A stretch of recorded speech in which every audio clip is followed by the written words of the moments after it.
এই যে মহরে নবুয়াত দেখলেন, তিনি এই মহরে নবুয়াত যে আমার দয়াল নবী পৃষ্ঠ মোবারকে আছে, তিনি সন্তান পাইলেন করে। আর তিনি যে দেখলেন তিনি কোন কর্ম করে দেখেছিলেন, আমি জবাব করবো সেখান থেকে একটি গান আমি রাখি, তারপরে প্রশ্নটির জবাব করে আমি ছোট করে হয়তো একটি প্রশ্ন রাখবো।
তিনি কোন কর্মে দেখেছেন। একদিন আমার দয়াল নবী হুজুর পাক সাল্লাল্লাহু আলাইহি ওয়াসাল্লাম আকাশকে নিয়ে একটা যুদ্ধে রওনা করেছিলেন। ওই যুদ্ধে রওনা করে ঘোড়ার পৃষ্ঠের মধ্যে আমার দয়াল নবী একটা বাড়ি দেয়। ওই বাড়িটা গিয়ে আকাশের গায়ের মধ্যে লাগে। যখন আকাশের গায়ের মধ্যে লাগে ওই বাড়িটার কথা আকাশ মনে রাখে।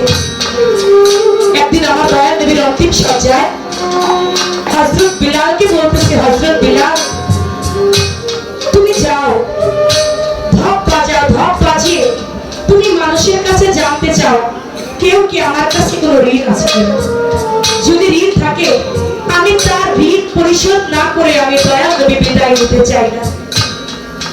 আকাশ ধপ বাজাইতে লাগলো। তিনি বলতে লাগলো, তোমরা কি কেউ আমার দয়াল নবীর কাছে কোনো ঋণ আছো? কেউ কোনো কথা বললো না, কিন্তু ইবনে আক্কাস তিনি বলল, বিলাল আমার একটা দাবি আছে। বলে কি দাবি? বলে একদিন দয়াল নবী তিনি যুদ্ধে যাওয়ার পথে একটা ঘোড়ার উপরে উঠেছিলেন। ওই ঘোড়ার পৃষ্ঠে বাড়ি দিতে গিয়ে ওই বাড়িটা আমার পৃষ্ঠের মধ্যে লাগে।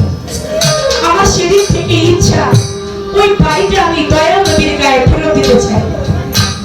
ওই বাড়িটা আমি যতদিন না দিতে পারবো ততদিন আমি ভিতর থেকে শান্তি পাবো না। আমি এই বাড়িটা তাকে দিতে চাই।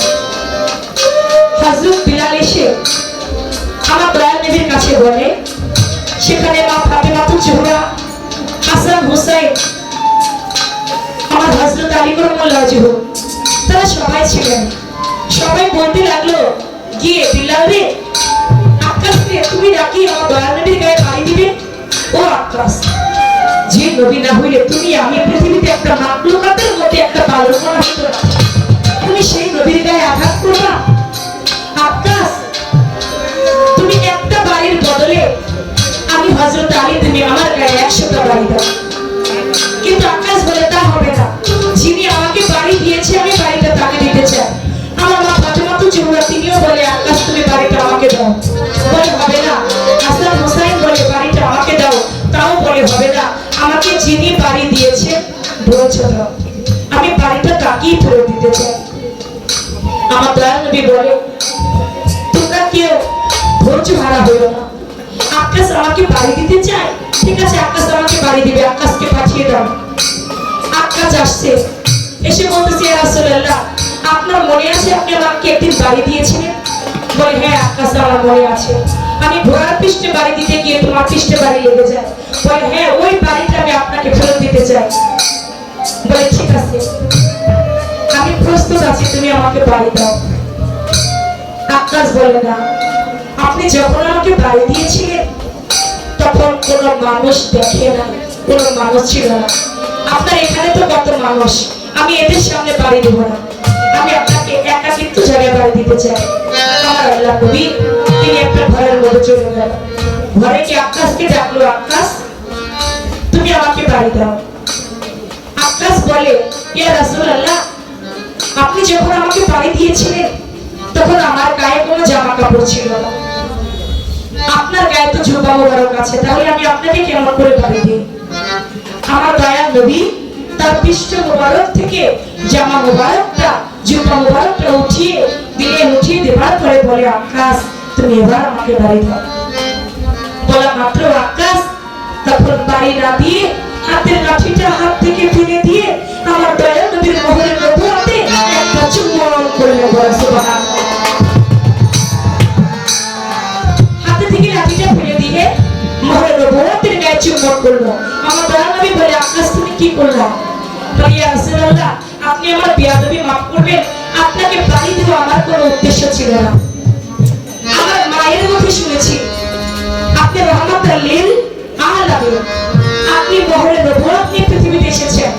আপনার মোহরের নবুয়তকে যেজন একবার দেখবে বিশ্বাস সহিত যদি কেউ চুম্বন দিতে পারে তার নাকি 14 ফুট জান্নাতে হবে। আমি আমার মায়ের মুখে শুনে তাই আপনার মোহরের নবুয়তকে আমি চুম্বন করলাম। বলে আকাশ তুমি বিশ্বাস চিত্তে যেহেতু আমি নবী, তুমি যদিও ছলনা করে দেখেছো তারপর তুমি নবীর প্রতি মহব্বত রেখে তুমি যেহেতু মোহরের নবুয়তকে দেখে চুম্বন করলে, আকাশ আমি তোমাকে দোয়া করে দিলাম তোমার 14 পুরুষ হয়ে যাবে জান্নাত।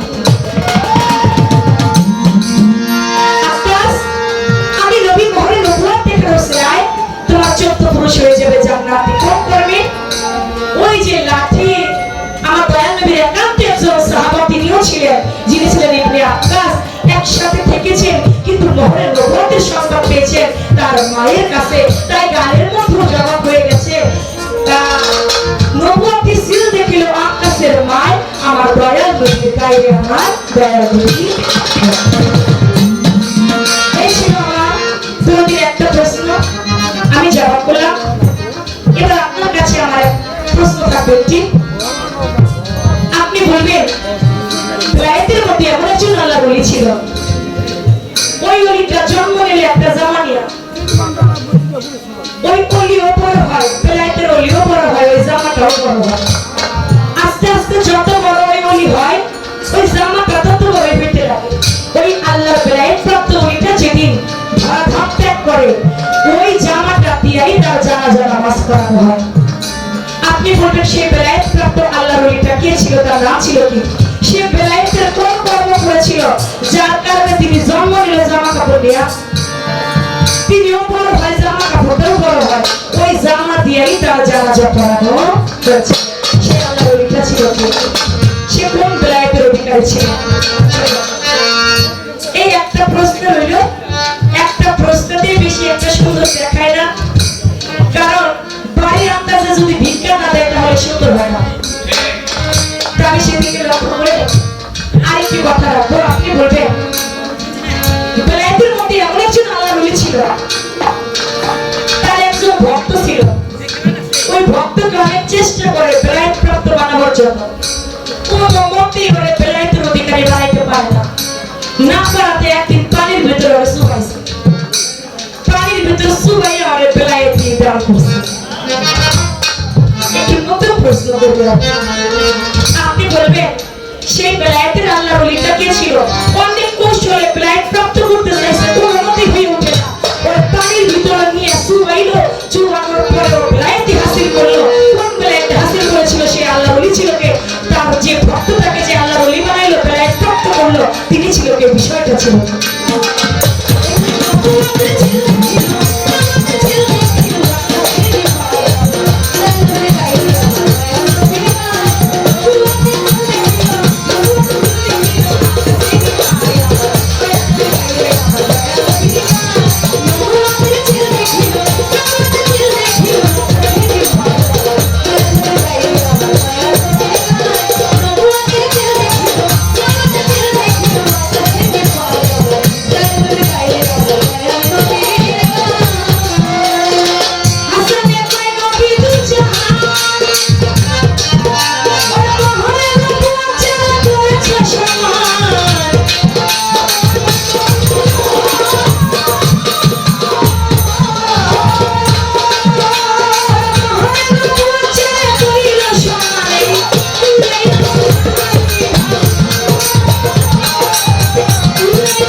যত গভীর হয় কাপড় চোপড় তত ছোট। আর যদি ভাব গান থাকে, বিচার গান থাকে, রাত যত গভীর হয় গানও তত গভীর। এই জন্য বেলায়েত এবং নবুয়তের সূত্রপাত অনুযায়ী ধারাবাহিকতা রক্ষা করার জন্য যে কথাগুলো আমার জানা ছিল, কথার পিছনে কথার জবাবদিহিতা করেছে, কোনো অভাব তার মধ্যে। তবে এমন একজন বেলায়েতের ওলি ছিল, সেই বেলায়েতের ওলি তার গায়ে একটা জামা নিয়ে সে জন্মগ্রহণ করত। সেও বড় জামাও। তারপরে সে একদিন হঠাৎ করে চলে গেছে, জামা দিয়েই তারে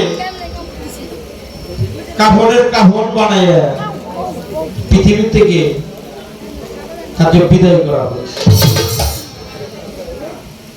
আর এক গুরু তারে বেলায়েত দিবেন চাই, সে কোনোভাবে বেলায়েত প্রাপ্ত হয়।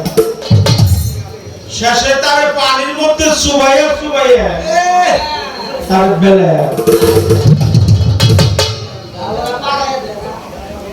এই বেলায়েতের নাম কি?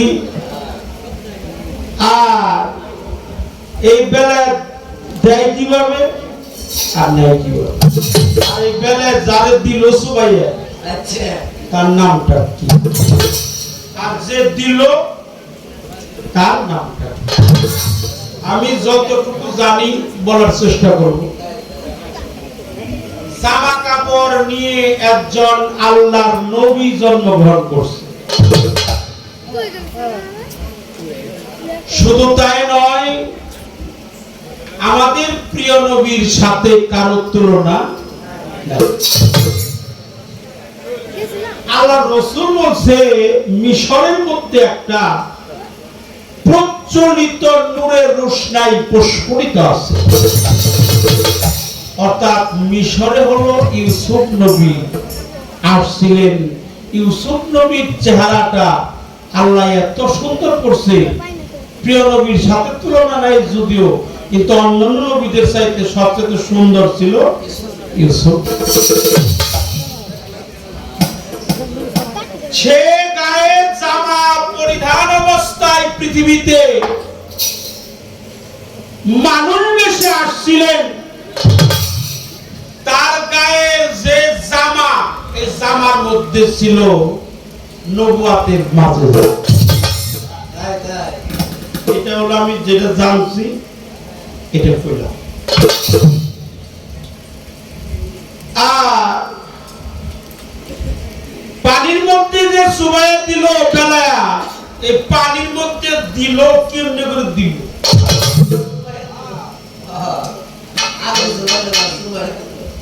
কারণ বেলায় তো মানে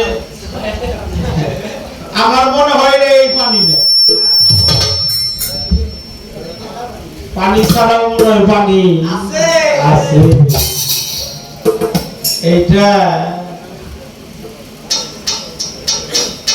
বড় পীর আব্দুল কাদের জিলানীর এক ভক্ত করছিল বিয়ে করছে। উনি ছিল হাদিসে পারদর্শী, আর আমার বউ ছিল 30 পারা কোরআনের হাফেজ। তখন রাত্রে যখন বাসর করে দুইজন গেছে, বড় পীরের যে ভক্ত যে হাদিসে পারদর্শী ছিল, তার স্ত্রীকে যখন তাকে ধরার জন্য যায়, তাকে একটু কাছে নিয়ে একটু প্রেমালিঙ্গন করার জন্য চায়। তখন তার স্ত্রী বলছিল, আপনি আমাকে ধরবেন না, ধরার আগে একটা কথা আগে শুনে নেন। কি? তাহলে আপনি বলেন হাদিসের উপরে, কোরআনের উপরে কি হাদিস রাখা যায়? মানে কোরআনের উপরে কি হাদিস রাখা যায়? রাখা যায়? কথা বল না কেন? তখন বললো, এ কথা তুমি হঠাৎ করে বললা? স্ত্রীকে বলছে, তুমি হইলে হাদিসে পারদর্শী, আর আমি হলো 30 পারা কোরআন হেফজ করছি।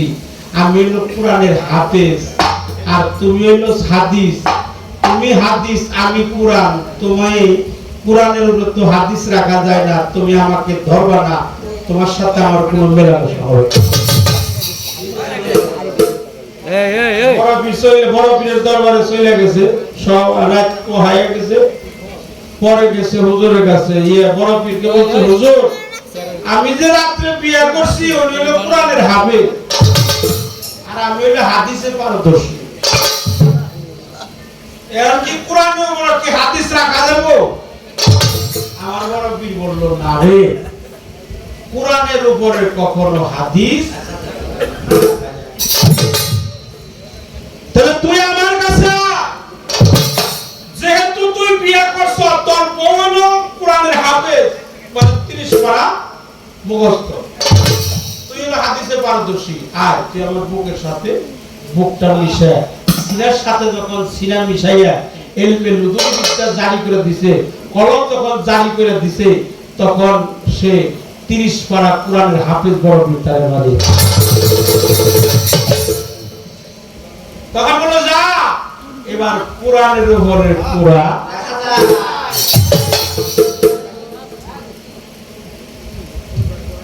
সেটাও বললাম বড় পীর আব্দুল কাদের জিলানী তার এক ভক্ত।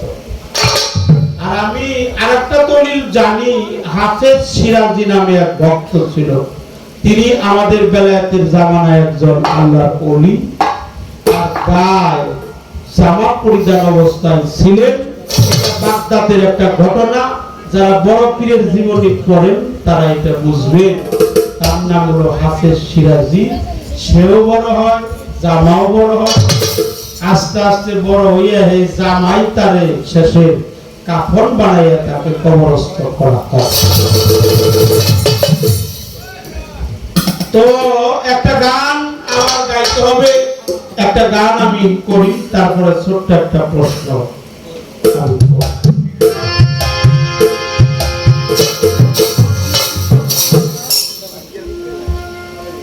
এই গানটা আমার এখন যেহেতু একটা বিচ্ছেদ গান করার জন্য বলছে, সেই বিচ্ছেদ গানটা আমি করব। একটা পালার গান আগে গান।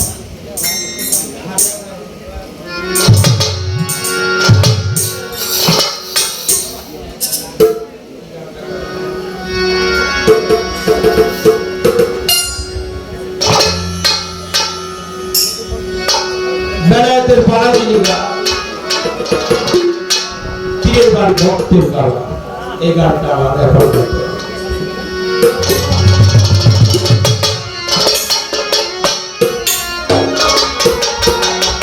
আর একটা গানের কথা বলছে, একটা গান আমার খুব ভাইরাল আছে, যাহার বদল দেখা মাত্র মনে জাগে আমার।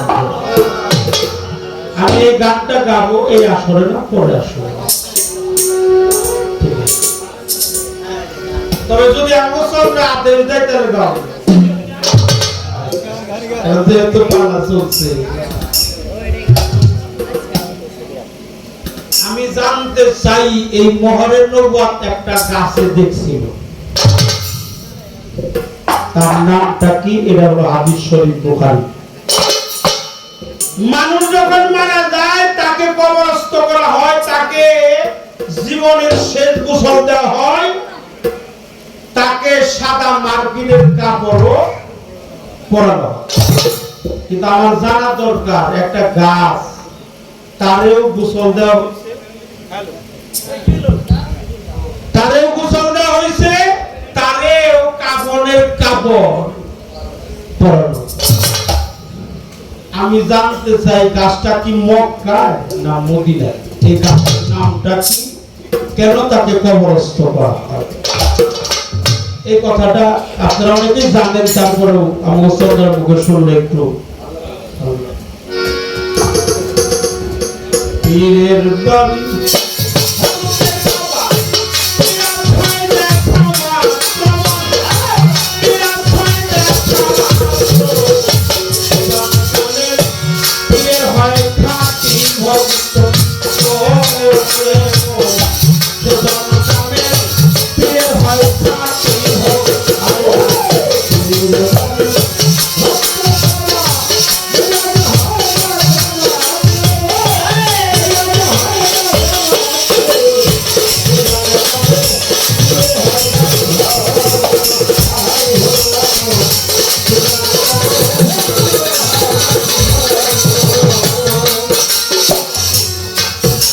যে গরম এই গরমের মধ্যে যে আপনারা এত সুন্দর পরিবেশ পাইছি, দুটা গান গায়েন না গায়ে, দুটা পয়সা পায়েন না গায়ে, যেহেতু টাকার বিনিময়ে আসছি, টাকা তো কমার বেশি পাবো, কিন্তু আপনাদের মতো সাধকের সঙ্গ আর জীবনে এই দেখা যায় জীবনের শেষে দেখা হইতে পারে, এই দেখাটাই শেষের কথা।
পীরের বাড়ি এটা ভক্তের জন্য খাওয়া।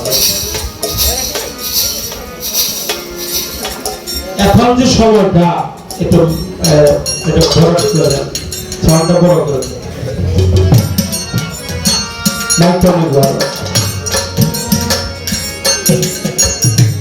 এখন তো রহমতের সময়। আল্লাহ বলছে বান্দা তোমরা আমার রহমত থেকে কখনোই বঞ্চিত বাবা। আজকে আমার মুক্তার ভাইয়ের বাড়িতে আপনারা সবাই আসছে, অনেক দূরে থেকে আসা, আপনাদের চরণ ধরে নেওয়ার জন্য আসছে।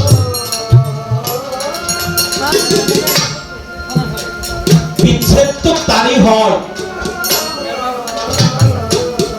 বিচ্ছেদ কি সবার জন্য?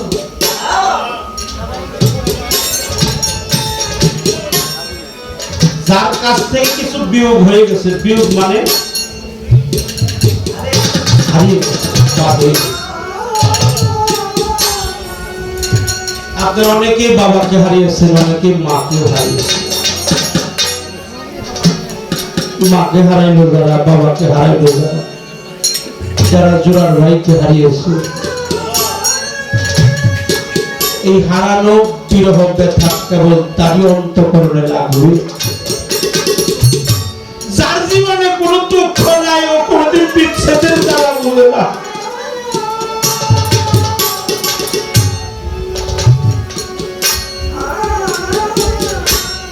এক মারবাটের দুই ভাই রাস্তা যাইতেছে, তো ছোট ভাই জিজ্ঞেস করছে, ভাই আমার বড় ভাই জিজ্ঞেস করছে ছোট ভাই ও ভাই বলতো এটা মধ্যে সবচেয়ে ভারী বোঝাটা কি?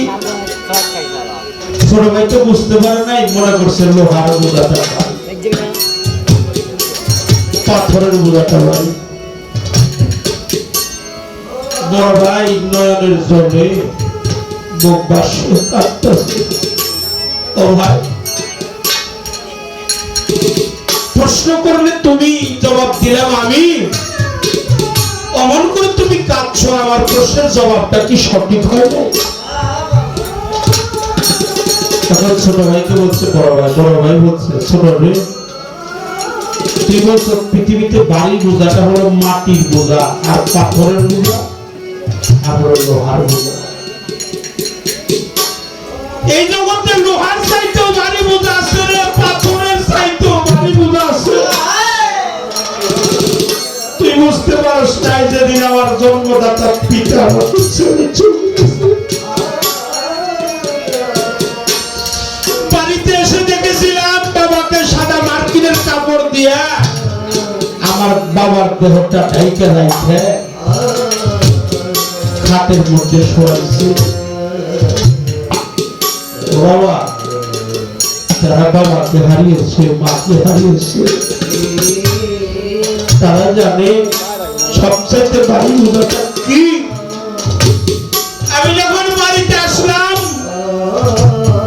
আমার বাবার দেহটা গরম পানিতে গোসল দিয়ে সাদা মার্কিনের কাপড় দিয়ে ঢেকে খাটের মধ্যে শোয়াইয়ে উঠানের এক পাশে আমার বাবার লাশটা রাখছে।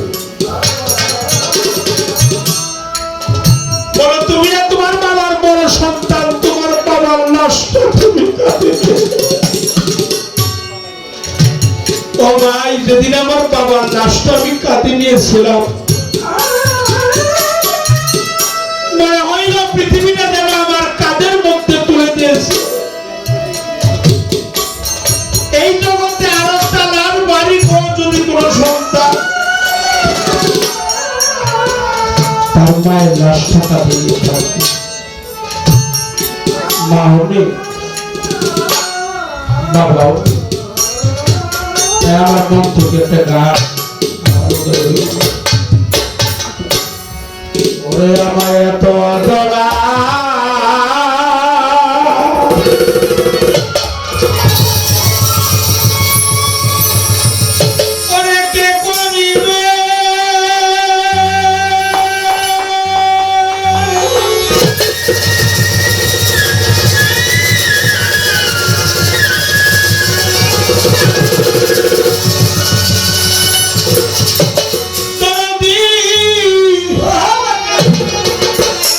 পয়সা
দেখলে আমার এই না চোখের পানি ওরে বাবা কত মায়া করতে তুমি গো।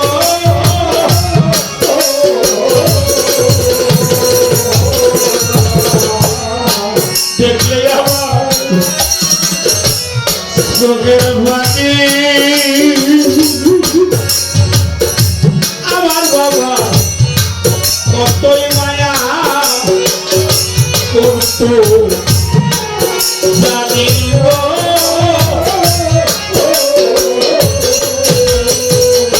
ওরে আমার মায়া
নবী মক্কাতে নবুয়ত পাইয়া পাশ করলো সে মদিনায় যাইয়া প্রতি আল্লাহর কালাম পাইয়া দিল কালিমা শিখায় নবী নবুয়তে না এলে কি তারে চেনা যায় রাসূল আমিন আনফুসিকুম নবুয়তে খেলছে নিগো নবুয়তে দেখে হতো সে ফের জানা ইশারা সৃষ্টিতে গোপন ছিল নবুয়তে রূপ দেখালো ওই রূপ যে দেখলো সে পাগল হইল যুগে যুগে আছে এই ধরা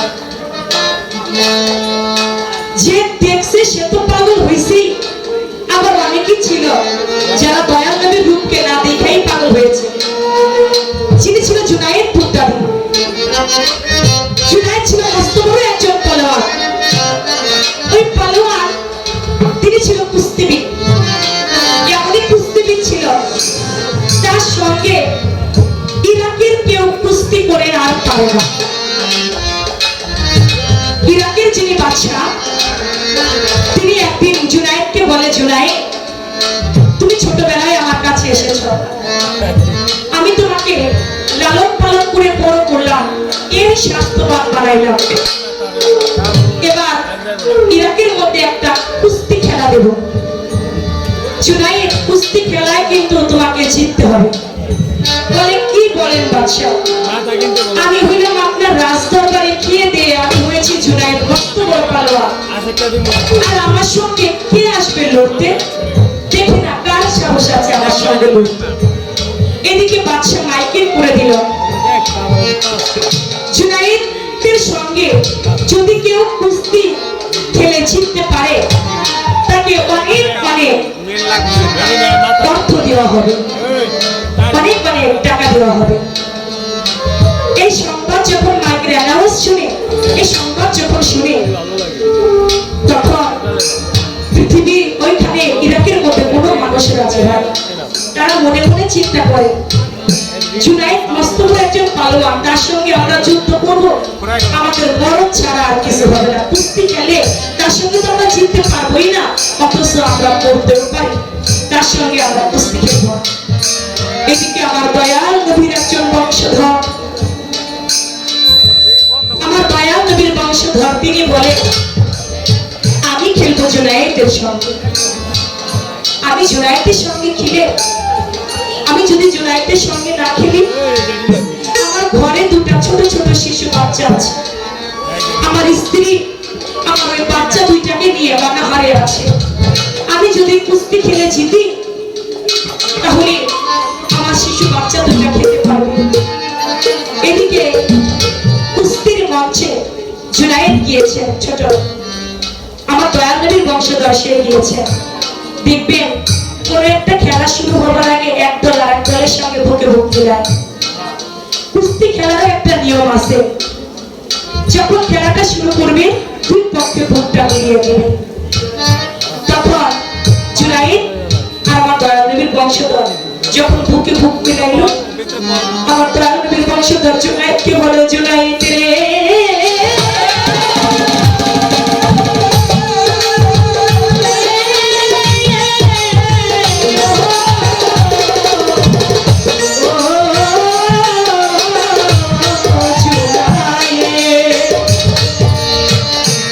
জুনায়েদ রে, তোমার সঙ্গে আমি কুস্তি করব, আমার গায়ে কোনো শক্তি নাই, তারপরও কেন এসেছি তুমি শুনবানি, শুনবানি বিষয়। জুনায়েদ দেখো আমার গায়ে আমি তেমন কোনো মোটা সোটা না, আমার কোনো শক্তি না, আমি তোমাকে দেখেই তো বুঝতে পারছি তুমি আমার সঙ্গে কুস্তি খেলতে আসছো না মরতে আসছো। তুমি এই শরীর নিয়ে কোন সাহসে তুমি জুনায়েদের সঙ্গে কুস্তি খেলতে এসেছো? বলে দেখো জুনায়েদ, আমি জানি তোমার সঙ্গে কুস্তি খেলে আমি কোনোদিন জিততে পারবো না, তবে আমি কি জানো আমি কে? বলে কে? বলে আমি নবীর বংশধর। যখন এই কথাটা বললো জুনায়েদ যেন কানের মধ্যে শুনতে পাচ্ছে, মদিনায় থেকে আমার দয়াল নবী বলছে, জুনায়েদ রে তোর কাছে আমি আমার বংশধরকে পাঠিয়েছি, এ জুনায়েদ তুই আজকে হেরে গিয়ে তুই আমার বংশধরকে জিতিয়ে দিতে পারবি না জুনায়েদ। এই কথা যেন জুনায়েদের কানের মধ্যে বাজে। আমার জুনায়েদ বলে, তুমি আমার নবীর বংশধর, ঠিক আছে তুমি খেলো, আমি তোমার পাশে আছি।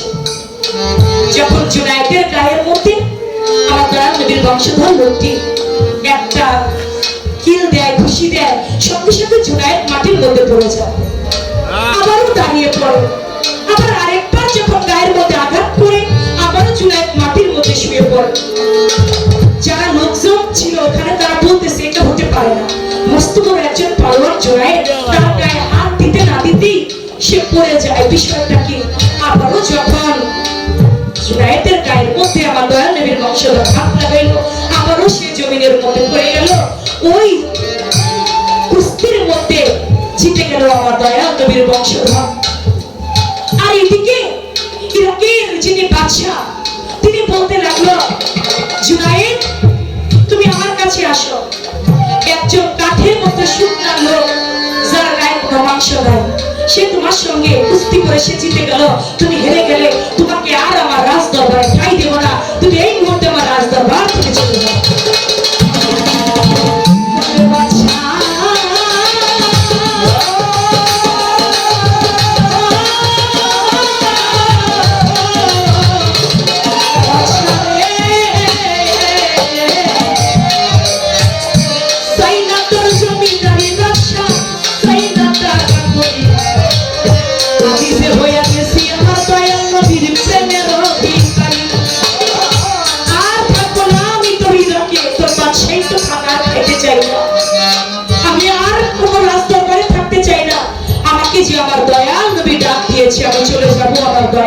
মদিনার পথে যিনি জুনাইদ মুস্তিকির হতে যিনি হয়ে গেল জুনাইদ পরবর্তীতে মুক্তার, তারপরে হয়ে গেল তুমি আল্লাহর ওলি।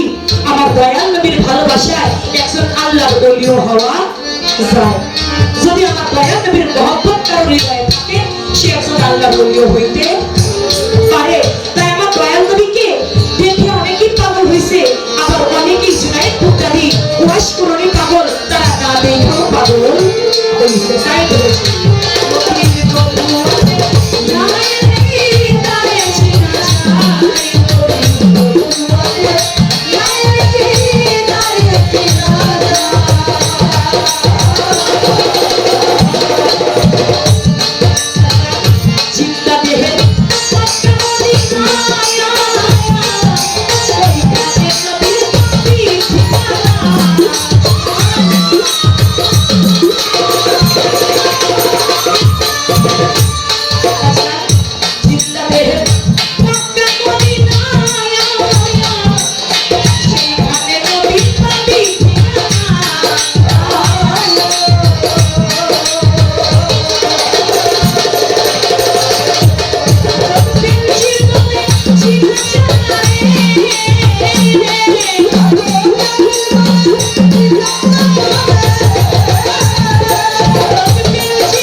দেখেছিল।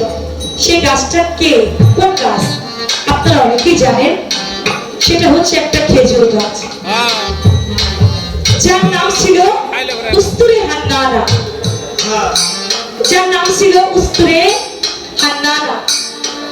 ওই গাছটাকে কেটে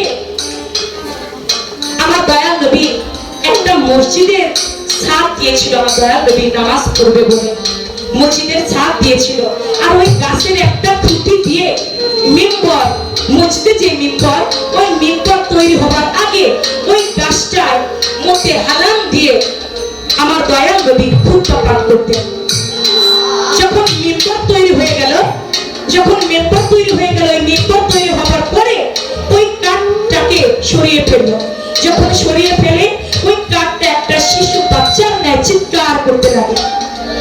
এমন ভাবে চিৎকার করে একটা শিশু বাচ্চাকে যখন মারা হয়, মারলে যেমন করে কান্নাকাটি করে, ওই কাঠটা, ওই খেজুর গাছের যে কাঠটা, সেটাও কান্না করতেছিল। ওই খেজুর গাছ এমন করে কান্না করতেছিল। আমার দয়াল নবী দয়া হইল, কাঠকে বলল, তুমি কেন কাঁদো? বলে, নবী, আমি আপনার বিরহে কাঁদি। আপনি আমার উপরে হেলাম দিয়ে আপনি খুতবা পাঠ করেছেন। আপনার খুতবা শুনতে শুনতে আমিও যে আপনার ইসলাম গ্রহণ করে নিয়েছি। আপনি আমাকে আপনার চরণ ছাড়া করে আপনার থেকে যে আমাকে সরিয়ে নিয়েছে, আমি এই দুঃখে কাঁদি। বলে, ঠিক আছে, তোমাকে আর সরানো হবে না। আমার দয়াল নবী যেখানে খুতবা পাঠ করতেন তার পাশেই ওই খেজুর গাছটাকে রেখে দিয়েছিলেন। তখন আমার দয়াল নবী তার একটা নাম দিলেন, যার নাম ছিল উস্তুরে হান্নানা। তিনি যখন মারা গেল, ওই গাছটা মারাও গিয়েছিল। মারা যাওয়ার পরে একটা আমাদের মুসলমানদেরকে যেভাবে মাটি মঞ্জিল করে, ওই উস্তুরে হান্নানাকে ওইভাবে মাটি মঞ্জিল করেছিল। ওই গাছটা হাদিসে বলে ওই গাছটাও জান্নাত, হাদিসে বলে ওই গাছটাও জান্নাত। সেই গাছটা কোথায় ছিল? সেটা ছিল মদিনায়। বলে, মক্কায় ছিল না মদিনায় ছিল? গাছটা ছিল মদিনায়। এই ছিল আমার নদীর আরেকটি প্রশ্ন, আমি জবাব করলাম।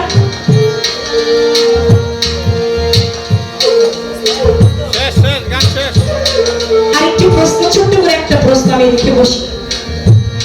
আপনি বলবেন বেলায়েতের মধ্যে এমন একজন আল্লাহর ওলি ছিল, ওই আল্লাহর ওলিকে আমার আল্লাহ পাক প্রতি 10 দিন পর পর আমার আল্লাহ তাকে বাজার করে দিতেন। আপনি বলবেন সেই আল্লাহর ওলিটা ছিল কে? প্রতি 10 দিন পর পর তাকে বাজার করে দিতেন। সেই বেলায়েতের কি এমন কর্ম করেছিল যে আল্লাহ তাকে প্রতি 10 দিন পর পর বাজার করে দিয়েছেন? আমরা তো আল্লাহকে দেখি না, আর আল্লাহ যে বাজার করে ওই আল্লাহ ওলিকে দিল, কোন রূপে তাকে দিয়েছিল, তার রূপটা ছিল কি, কোন রূপে থেকে এসেছিল? এই একটা কথা আপনার কাছে আমার রইল, বেশি কথা বলবো আমরা।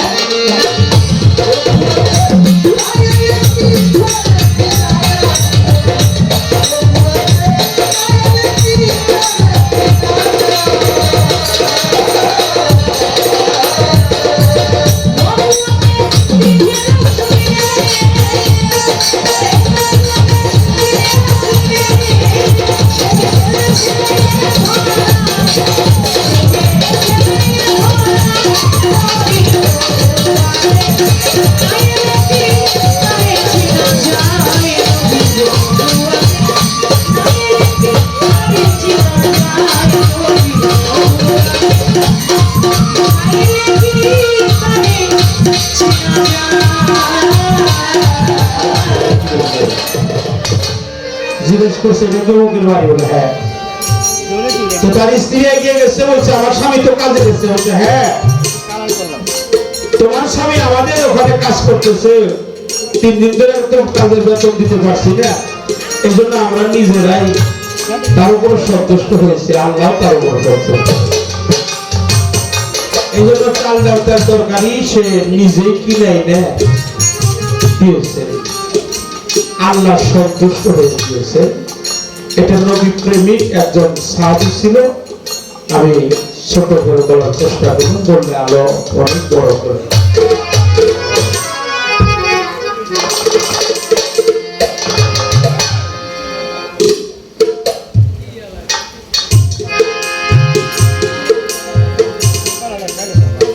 মন থেকে একটি গান, আমার পালা যেহেতু আছে, এই পালার আর একটি গান আমার গাইতে হবে।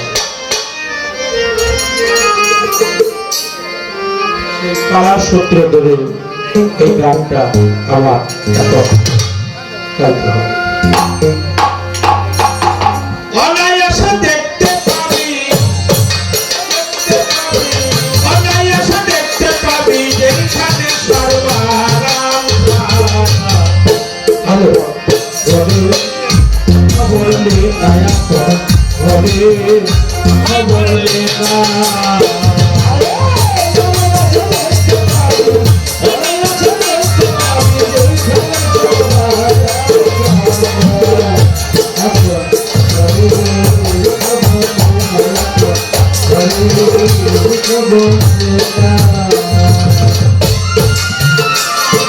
কমল কোঠা কারে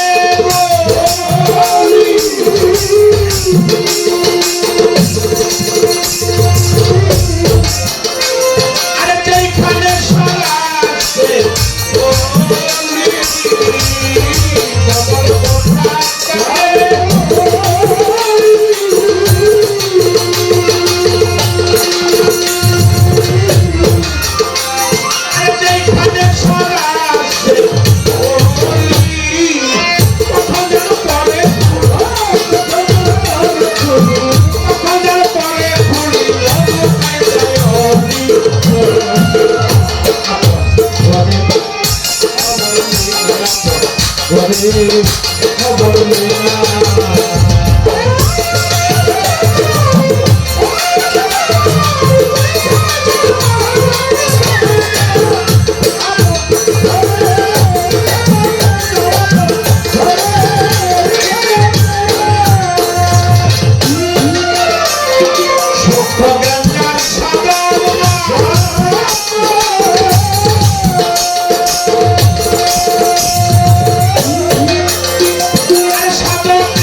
খবর দিবা।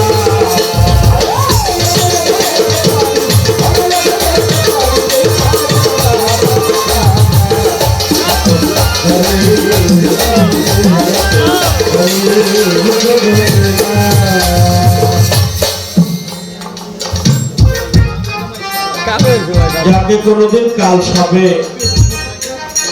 দংশন করে নাই, সে কোনোদিন বুঝতে পারে না বিষাক্ত সাপ কামড়ালেই বা কেমন লাগে। যারা এখনো বসে আছেন, আমার মনে হয় না জানি কোন অভাবে আপনারা বসে আছেন। অভাব না থাকলে মানুষ কখনো কাঁদে না। চিরসুখী জনানুভবে কি কখনো ব্যতীত বেদন বুঝিতে না পারে, বুঝিবে সে কিসে কি যাতনা বিষে, তবু আসে বিশ্ব ধ্বংসে যায়। যারে কোনোদিন তার সাপ দংশন করে নাই, সে কোনোদিন বুঝতে পারে না বিষাক্ত সাপ কামড়ায় নেই আর কেমন লাগে।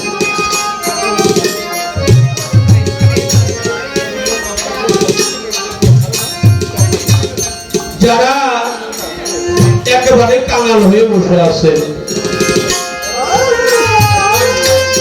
তাদের মুখের দিকে তাকালেই বোঝা যায় এই দেহের প্রাণ পাখি যেদিন বিদায় হয়ে যাবে, সেদিন তো আমার একা একাই যেতে হবে। একা একাই আসছি, একা একাই দুনিয়া ছেড়ে আমার একদিন যেতে হবে। আমার সঙ্গের সারথি আর কেউ নেই, সঙ্গের সাথী একে একে সবাই চলে। বাবা, কারো যদি মা হারিয়ে যায়, স্ত্রীর গর্ভে একটা কন্যা সন্তান হলে তাকে মা বলে ডাকে। তুই আমার মা, তুই আমার মায়ের মতো। তোর দিকে তাকালে আমার মায়ের কথা মনে হয়। কারো যদি বাবা হারিয়ে যায়, স্ত্রী গর্ভে একটা পুত্র সন্তান হলে তাকে বাবা বলে ডাকে। তুই আমার বাবা, তোরা আমি বাবা বলে ডাকি, তোর দিকে তাকালেই তো আমার বাবা। কারো যদি জোড়ার ভাই হারিয়ে যায়, তরিকার ভাইকে ডেকে ডেকে বলে, আয় রে ভাই, তুই আমার ভাইয়ের মতো, তুই আমার মুখ। কিন্তু এই জগতে যদি কারো মুর্শিদ হারিয়ে,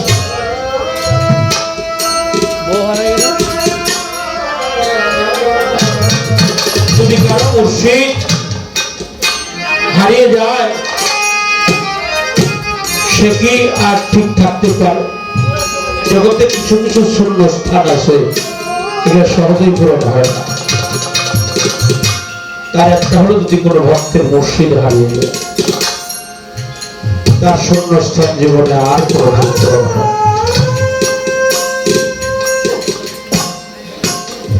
এই জন্য আমার মন থেকে একটি গান, আপনারা বাবু প্রেমিক মানুষ, আমার আকবর ভাই, শ্রদ্ধা জানাই। যারা এত অধীর আগ্রহী, আল্লাহ রহমতে এই সামিয়ানা মিশ্র আদর্শ করে আসছি।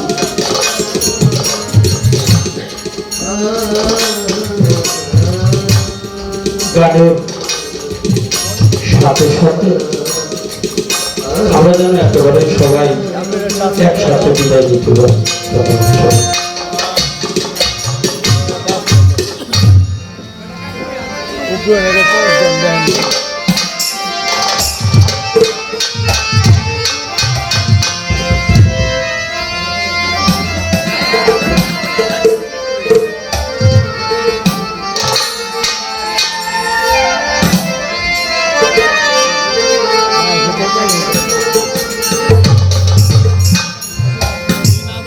ওরে সে কি আমার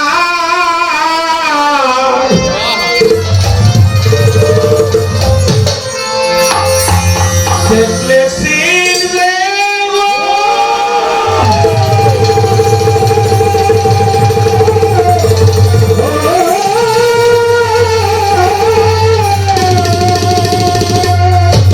ওরে আমার চল দেখে তুই নয়ন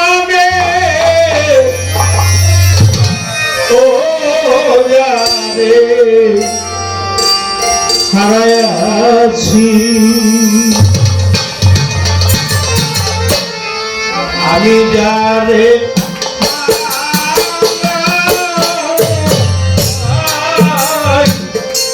স্মৃতি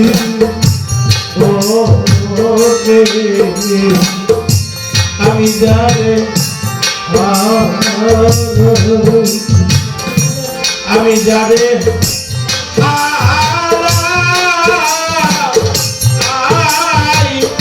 স্মৃতি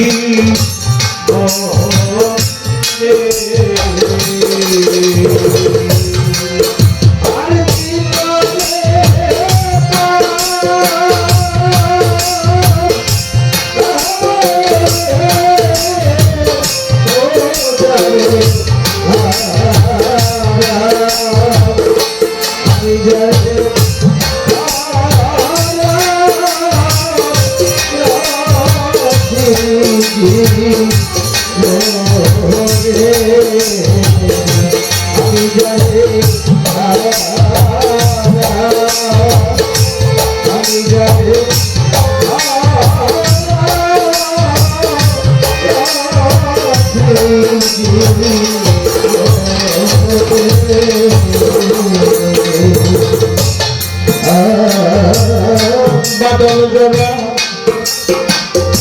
নিপুর মেঘে ঢাকা ওরে আমি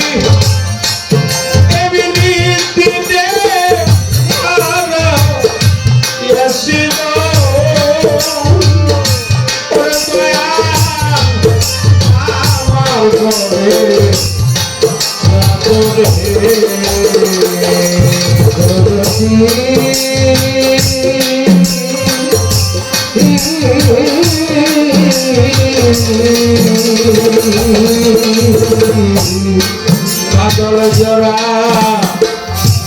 নিপুর শ্রাবণ ঢাকা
হীরা কাঞ্চন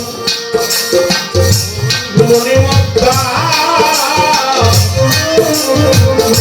না থাকিলে বলে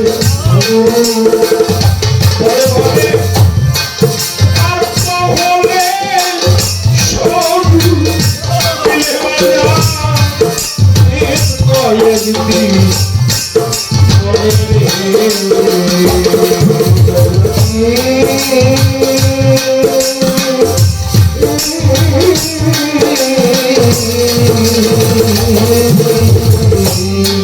হীরা কাঞ্চন মণিমুক্ত থাকিলে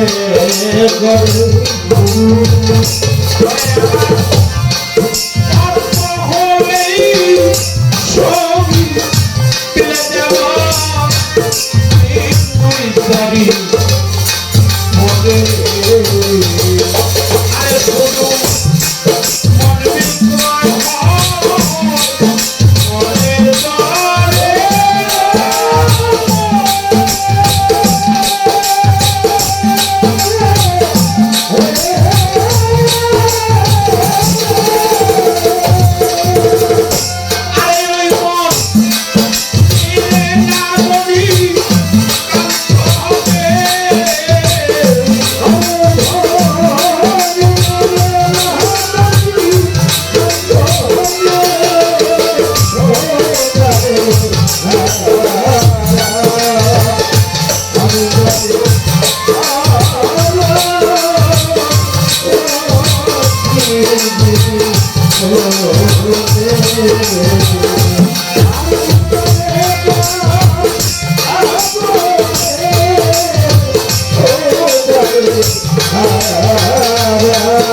নদীর কোল ভাগ গিয়া গেলে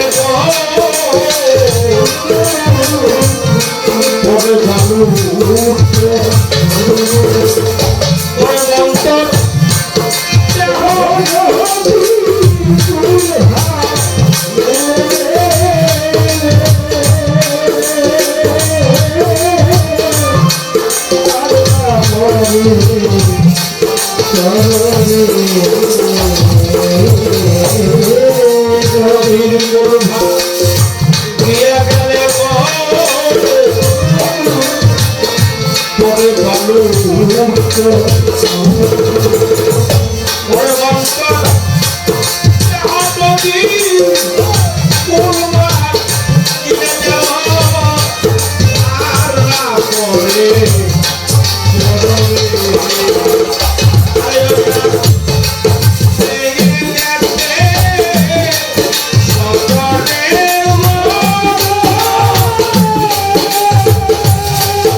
জীবনে যাবে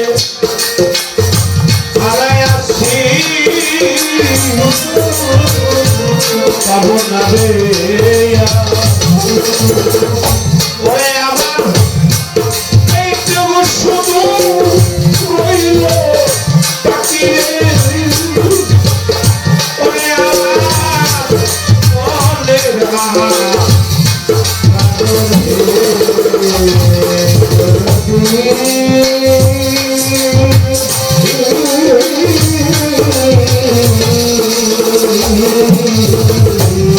জীবনে যাবে হারাই আসছে মুক্তার ভাই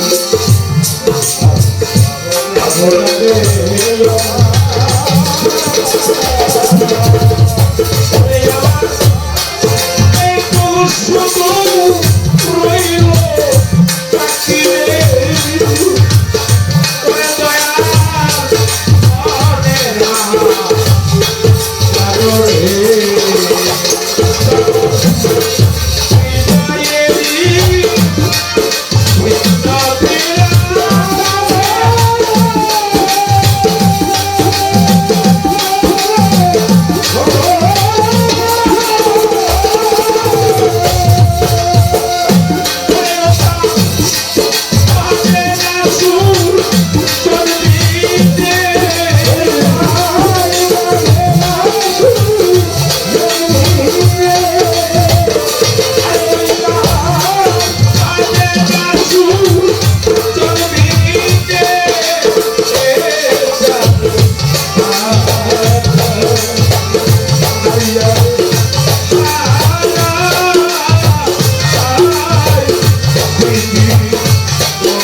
পাবো না রে আর।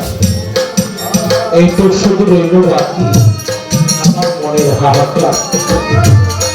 আমি জীবনে যারে হারালাম তারে আর কোনোদিন পাবো না। আমার দয়াল চলে গেল, একে একে যারা সবাই চলে গেছে, আমার সঙ্গের সাথীও চলে গেছে, প্রিয়জন চলে গেছে, স্বজন চলে গেছে, গুরুজন চলে গেছে, সঙ্গের সাথীও চলে গেছে। যার কারণে আমি একেবারেই কাঙাল, আমি অসহায়। আমার মতো আর কেউ নেই। আমি জীবনে যারে হারাইছি তারে আর কোনোদিন পাবো না। আমার বাবলার পাখিও চলে গেল, বাবা বলার পাখিও চলে গেল, বলার পাখিও চলে গেছে। তাই বড় আশা তোমার দরবারে হাত বাড়াইছি, খবর মধ্যে দিচ্ছিস আতায় রসুল হিন্দু হলে দিচ্ছিস। তুমি তো দয়ার সাগর বেলায় সবরা, তুমি তো বেলায় তোমার দরবার থেকে যেন বঞ্চিত না হয়, আল্লাহকে স্মরণে রেখে।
আমার তবে বিয়ারে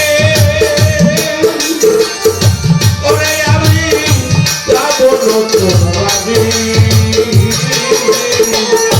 বাজার হতে কিনা আইলো সাদা কান্তি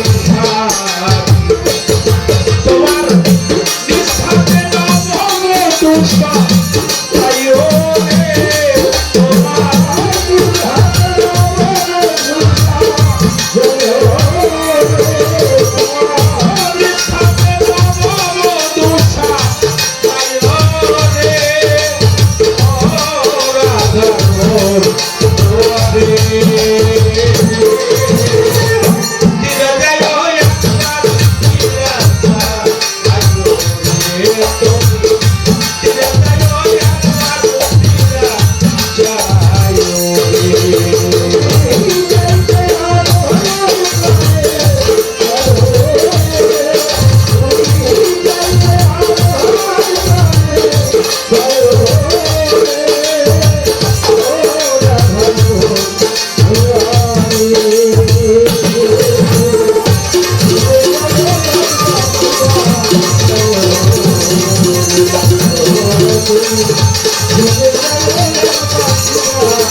আমার বিয়ে বড় যাত্রী রে ওরে আমি কাঞ্চনারে দেখি বসর বারে আমায় রেখে তারা দিবে থাকি আমার বিয়ে বড় যাত্রী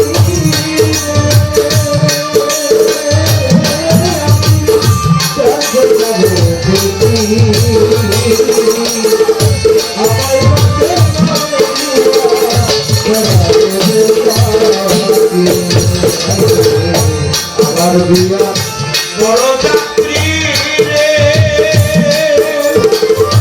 ওরে আমি যে কয়জনে দেখি আমায় বাসন করে রেখে তারা দিবে থাকি সঙ্গে করে দিও রে রে